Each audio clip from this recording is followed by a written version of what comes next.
Дараагийн мэдээ хүргэе. 2026 онд Монгол Улсын төсөв дээр урсгал зардлаас тодорхой зардлуудыг танах замаар 1,80 төгрөгийн хэмнэлт хийх боломжтой гэдэг саналыг нэр бүхий гишүүд гаргаад байна. За тухайлбал сайн малчин хөтөлбөрийн хүрээнд малчтад олгож байгаа 3% хүүтэй зээлийн татаасыг зогсоох ёстой гэдэг санаачлагыг гаргалаа.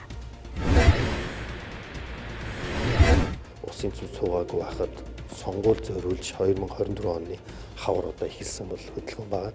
Малчтыг бол одоо малчтын саналыг авах одоо нэгэсэнд одоо хахуулдах одоо ийм одоо ажил гэж байна. Тэгэхээр энийг бол бид нар зогсоох ёстой. Одоо бид нар ингээд зарцуулсан үр дүнгийн авсан хоршоонуудынх нь одоо хийсэн ажлыг юм бодор нэг эргэж шалгах одоо тийм ажлыг зохион байгуулах шаардлага гэж байна.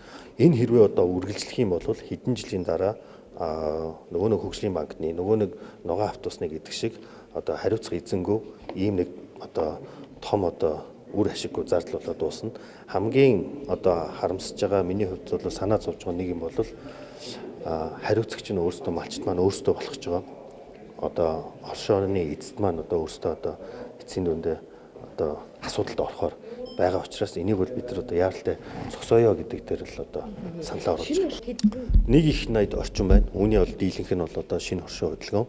За тэр түрүүний миний дурддаг одоо эрдэм шинжилгээ одоо судалгаан зарцуулж байгаа 200 тэрбум гэдэг байгаа. Энийг хасъя гэж байгаа нь бол эрдэм шинжилгээнээс одоо харамлж байгаа зүйл огт биш гэдгийг бид дурдсан. Энэ мөнгө бол яг эрдэм шинжилгээнд зарцуулдгүй юм байлээ гэдгийг л одоо хэлж байгаа.